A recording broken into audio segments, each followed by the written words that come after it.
In this life, you are designed a way. You are designed with specific purpose and specific meaning attached to who you are. There's an intrinsic, an innate, basic way that you are designed to be. That is your identity. Your essence, your identity, the core of who you are, has a resonant sound. That resonant sound is attractive to the people that are also here that are intended for you. The only work that we have, tune our frequency so that the things that were already put here in the world to respond to that frequency can do so. So when we talk about something being identity backed, I want to talk about what that really means. In this life, you are designed a way. You are designed with specific purpose and specific meaning attached to who you are. There's an intrinsic, an innate, a basic way that you are designed to be. That is your identity. You are created in a very specific way to, I want to say the word resonate, to really resonate in the world at a specific frequency. And I'm not going to get real weird and woo-woo about this, but your essence, your identity, the core of who you are, has a resonant sound. That resonant sound is attractive to the people that are also here and the opportunities that are also here that are intended for you. Because if you are created for a purpose and a reason, then there has to be something that is designed to respond to that. So your essence, your identity then is existing at a resonant frequency that, we don't get taught to take seriously enough. And I'm saying this because stuff can come to mistune your frequency. So if you think of yourself as that resonant sound, then every sound can be off by just enough for it to not be the same sound. So I'm a singer. So when I think about hitting a note, you can hit the note, but if you put it in a machine that tracks the actual note, you could be a little sharp, you could be a little flat, you could be on a note altogether wrong, but there's just enough. If you don't breathe right, the note gets to be a little bit different. If you don't kind of hold your mouth in the right posture, that note can be a bit different. You are the same way. Because you, at your essence, at your core, for your created reason for being, that identity, it is possible for things to come along that shift your frequency just enough for you to be like a tuning fork. You hit it and it's the wrong note. It's just the wrong note. It's not resonating at the frequency that it was intended to resonate at. And why does that even matter? Because if there are things, people, opportunities, if there are places, if there are other things that exist that should be in response to your resonant frequency, then when you're misfiring, when the sound is off, even by a hair, they won't know you, because your frequency is not like anybody else's. Your frequency and my frequency cannot be the same. I say pretty often, you were created with 10 distinct fingerprints. Your fingerprints, my fingerprints are not the same. And even yours are not the same. You have different fingerprints on every single finger. You know that because when you lock your phone and you go to lock it with the finger you did not use to set up the lock, it doesn't work, even though you're still you, right? So if you're made with that level of detail, it is logically possible to assume that what I'm saying is correct, that your frequency is so unique to you that it is your design. Now, in other parts of the world, we call this human design, right? There's something about you, the way that you were created, that is so unique. Now, they categorize it and they have all these other things, and I don't want to really get into that. In this particular case, what I want to talk about is your unique identity. That is your specific name. And I don't mean the name that your mama gave you. I mean your name as what you were intended to do, be, and say in this world while you are here. That is your intended identity. And that is your resonant frequency. When I say things like, we don't talk enough about how serious it is for you to be off your, frequency, then how will you ever get what was meant for you when you're off your frequency? So there are tons of things that can get you off of your frequency. You can be in a relationship that causes you to sacrifice certain things. And I know the internet, God bless it. Hey, I'm not getting off my frequency for nobody else. Okay, yes, sure. And also that is off your frequency. Literally that whole posture of, I will defend defend myself instead of just knowing and trusting that you will in fact make the right choice. That's a different posture, right? But a lot of times we take this defensive posture because something has come to adjust our frequency. We had an experience in our childhood, most likely, that is traumatic and difficult and hard for us to process.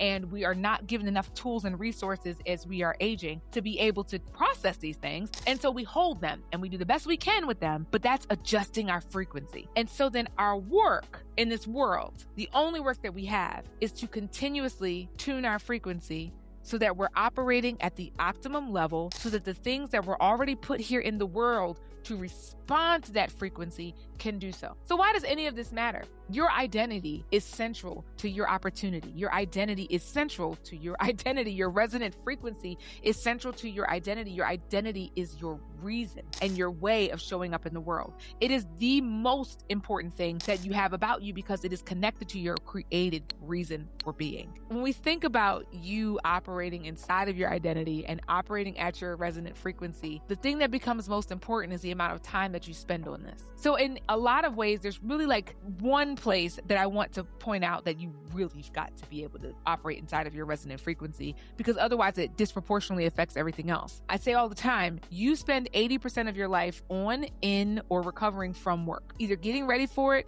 on preparation for it, inside the actual job that you're meant to be doing, or recovering from the job that you were doing. Even if your job is great, you spend at least an hour coming down off of it. Because if your job is great, when you get home or when you get into like off work mode, you're still like, oh man, I gotta remember to do blah, blah, blah. So now you're taking notes.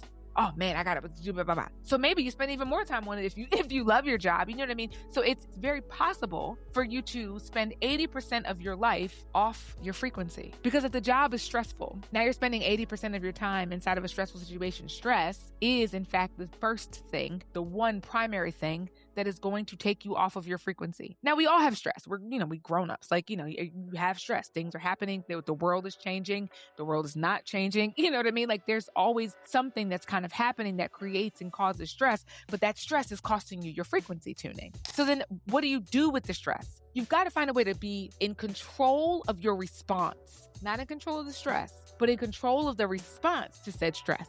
So I teach this framework inside of my Big Brand Theory course, and it's called Stay Calm. And it's not just inside of Big Brand Theory. I have now taken this and permeated it through every program that I've created, because this is the secret. If nothing that is created for you can find you until you are hitting that right frequency, then it's most important that you spend the majority of your time honing that frequency, right? So it's just like before you go play an instrument, you got to tune it before you can play it. Otherwise, the notes are going to come out janky. You got to tune yourself before you can show up in the world, or you won't come out janky. And not just that you'll come out janky, but the good stuff that's meant to find you won't be able to find you. So here's a stay calm method in, I don't know, we're going to go through it in like 60 seconds or something. Probably going to take me longer than that. I talk a lot. All right, so stay calm. It is exactly what it sounds like. It is a command, it is a declaration to yourself, first and foremost. Stay calm. No matter what else is happening around me, stay calm. No matter what is going on, stay calm. No matter what is out of whack, stay calm. Why can you stay calm?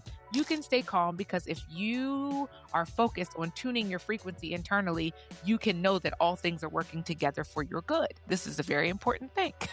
Even every inconvenience that you experience is working for your good. Every loss that you experience is working for your good. And I know that's hard to hear, but even people get fired and jobs change and responsibilities change and people leave and stuff happens, and it might be hard in that moment. But if you can focus on staying calm, then you can start to recenter your mind around this is going to end up in something good for me. Listen, hard will come. Hard is going to happen. I am not exempt from hard. We all have these hard and difficult and challenging experiences. So please don't think that I'm minimizing your experience in this life when I tell you that stay calm is the pathway forward, but it is the pathway forward. So when you think about this method, first and foremost, stay calm. Take a deep breath and know that everything is conspiring for your benefit, no matter what. No matter what it looks like, no matter what loss you've felt, everything is working for your benefit. Now, the stay in stay calm is just that, it's stay. The calm is the part that's the acronym. So let's go through it really quickly. C is the coping program. Coping program is the combination of actions that you are going to take to bring yourself back to center. Remember that resonant frequency. So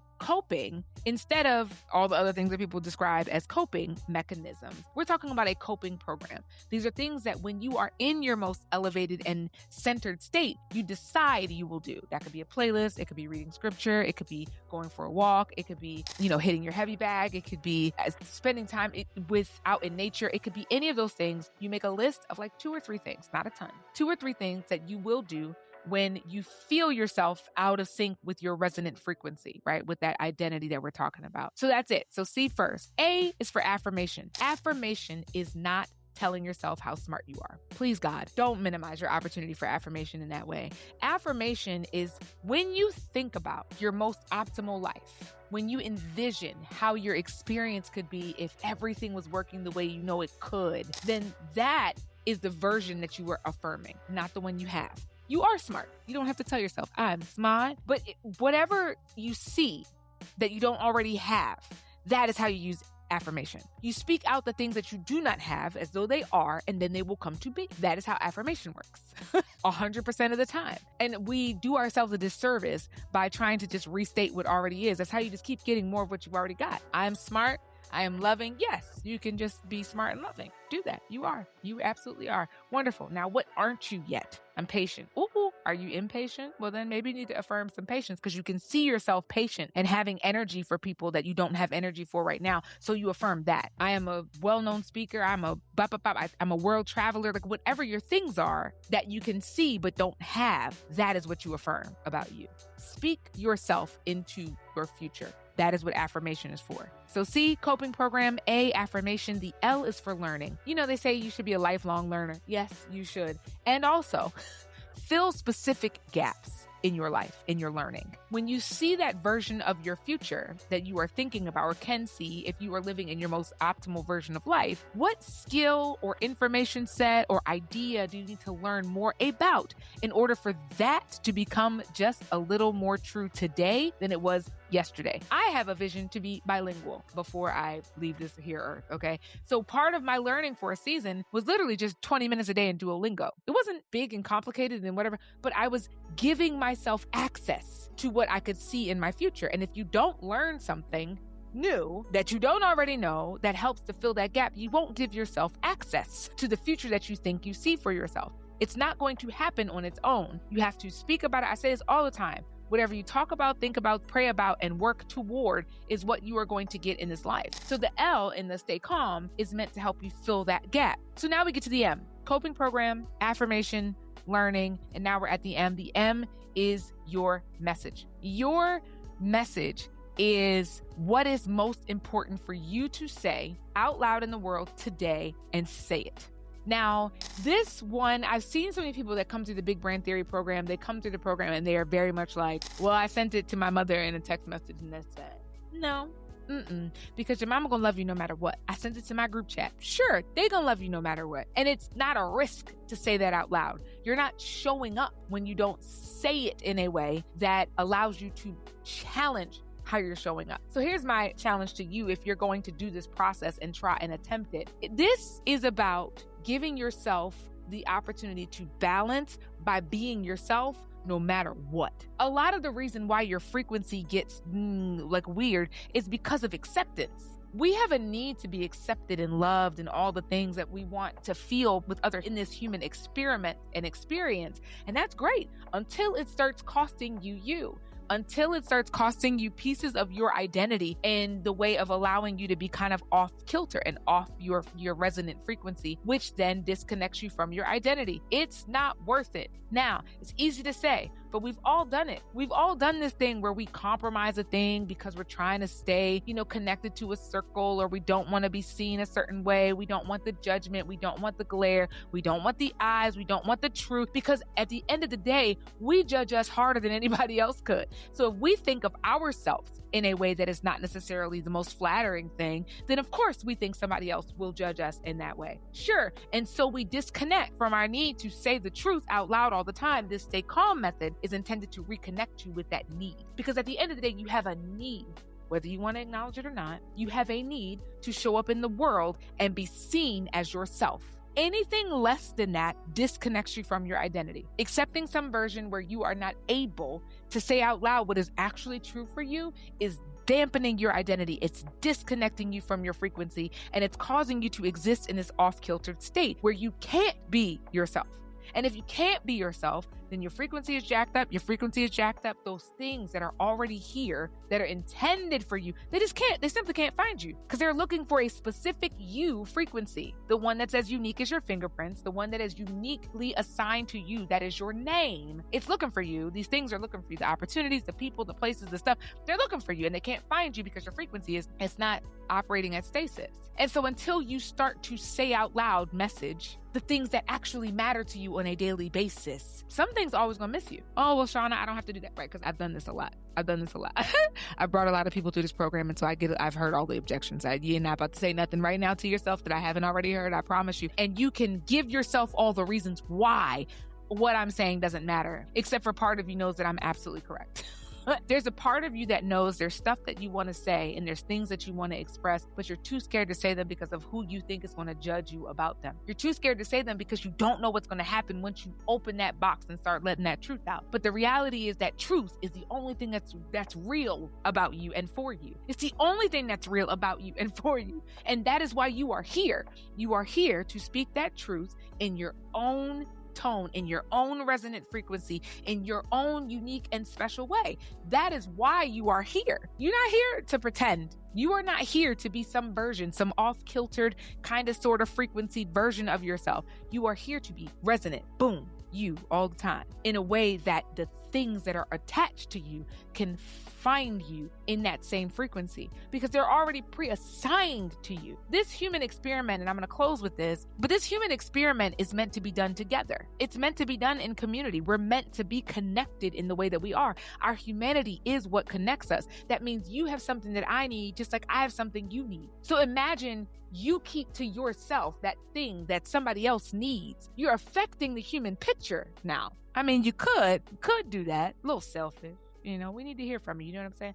Okay, so this just slight recap, and then I'm going to bring this on in because the reality is you are so special. You are so gifted. You are so meant to be a change agent in this world that it would be easier for you to think that that's not true. And I know that that sounds crazy the way that I'm saying it, but hear me out. It would be simpler for you to think that the way that you think is common because you hear somebody saying something similar. And that similarity tricks you into thinking that what you have to offer is not as unique as you think it is. So that's the simpler version. The more complicated version is to accept the truth. It could be simple, but we make it so hard. The truth is that you are you, one of one. Nobody else can be you. You are here in this time, uniquely placed and crafted to impact in a way that only you, with your resonant frequency and unique identity, can do. The more and longer you stay disconnected from the identity that you were intended to deposit in the earth, the more your life is going to feel like a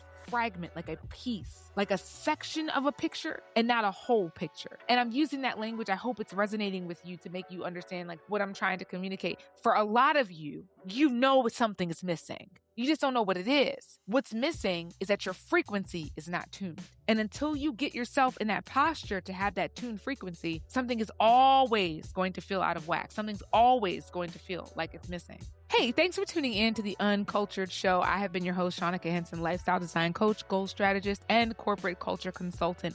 Listen, if you are in a season where you are trying to align your frequency, where you're trying to get back to that resonant center of your identity, I created something just for you. It is the 11-day alignment reset challenge. You can go to my website, courses.theshaunak.com and grab that. It's only $24, but this is going to get you back into alignment. It's going to bring you back to center. That plus doing the stay calm, like I talked about in this video, is going to do it for you every single time. Give yourself the 11 days just to bring yourself back to center. And when you are ready, the next thing that is meant for you is going to start to find you. Once you start to bring yourself back to that resonant frequency that is your identity, you were created to do this. You were created to be this. This is you.